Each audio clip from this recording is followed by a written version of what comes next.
नमस्कार बंधुरा आमार এই ভিডিওতে আপনাদের স্বাগত জানাই। আজকে পুরো একটা নতুন টপিক নিয়ে আমরা ভিডিও করছি, আর যেটা ইন্ডিকেটর বেস হবে। যারা অপশন বাই করে তাদের পক্ষে আর যারা অপশন সেল করে তাদের পক্ষে খুব বিশাল উপযোগী এই ইন্ডিকেটরটা। চলুন ইন্ডিকেটরের নামটা দেখে নিই, আর কিভাবে লাগাবো আর কি করে বুঝবো সেটাও একবার জেনে নেব। চলুন, ভিডিওটি যদি ভালো লাগে অবশ্যই চ্যানেলটিকে সাবস্ক্রাইব করবেন আর লাইক করবেন ভিডিওটিকে। চলুন দেরি না করে দেখে নেওয়া যাক। ফার্স্টে আমরা যে কোনো chart option bank Nifty, mid cap Nifty যে কোনো চার্টে যাবেন।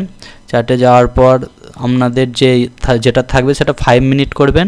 ইন্ডিকেটর অপশানে গিয়ে সার্চ করবেন এডিএক্স সার্চ করার পর চলে আসবে ইন্ডিকেটরটা, যেটা তো আপনারা এখানে চার্টে লাগিয়ে নেবেন। এডিএক্স ফার্স্টে এরকম একটা দাগ টাইপের থাকবে, সেখানে গিয়ে মডিফাই করতে হবে। সেটিংসে যাবেন, এডিএক্সে এটা লাল থাকবে, আপনাদের কালার অনুযায়ী আপনারা চুজ করে নেবেন। সবুজ, হলুদ যে কোনো কালার চুজ করে নেবেন। চুজ করার পর এখানে যে দাগটা আছে এটাকে আমরা করে দেবো। এটা ব্যাস ইন্ডিকেটর লেগে গেল।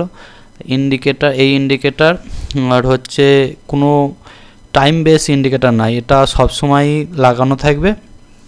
আর সবসময় দেখতে হবে যে এডিএক্স কতই চলছে। এখন ধরুন এডিএক্স চলছে 52, 25-এর ওপর যখন এডিএক্স থাকবে তখন আপনারা এখানে দেখতে পাচ্ছেন এখন 52 চলছে। 25-এ গিয়ে একখানা দাগ টেনে নেবেন।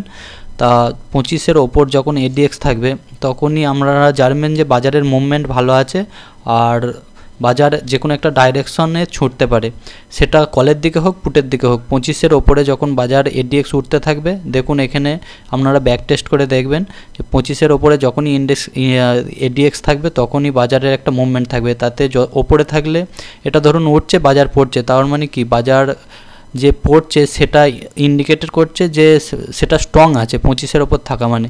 তা 25-এর ওপর যতক্ষণ এডিএক্স থাকবে ততক্ষণ অপশান বাই করা যাবে। 25-এর নিচে থাকলে তখন বাজারের মুভমেন্ট থাকে না বললেই চলে।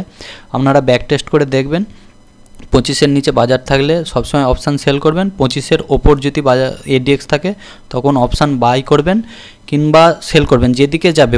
ওইটা ইন্ডিকেটারটা হচ্ছে কোনো কল কিংবা পুটে ধরতে হবে সেসব কোনো ইন্ডিকেটার নাই। এটা ইন্ডিকেটার হচ্ছে যে আপনার যেদিকে যাচ্ছে মুভমেন্ট যেদিকে হচ্ছে সেটা স্ট্রং নাকি শুধু সেইটা বলে দেবে। যে কলের দিকে বাজার হয়তো উঠে যাচ্ছে, সেটা যদি 25-এর ওপর থাকে উঠেই যাচ্ছে, তার মানে ওপরের দিকে স্ট্রং আছে। যদি বাজার পড়ছে 25-এর ওপরেই চলে গেল, এটা নিচের দিকে স্ট্রং আছে। আপনারা ব্যাক টেস্ট করে দেখুন। অবশ্যই ইন্ডিকেটারটা খুবই ভালো ইন্ডিকেটার, আমি ব্যবহার করি। তা ভিডিওটি যদি ভালো লেগে থাকে অবশ্যই লাইক করবেন, আর কিছু বুঝতে না পারলে নিচে কমেন্ট করবেন। আমি অবশ্যই আপনাদের কমেন্টে জানাবেন যে কি বুঝতে পারিনি, তাহলে আমি সেই কমেন্ট অনুযায়ী আপনাদের আবার পরে বলে দেবো যে এই সমস্যাগুলি কি, উত্তরটা আমি দিয়ে দেবো।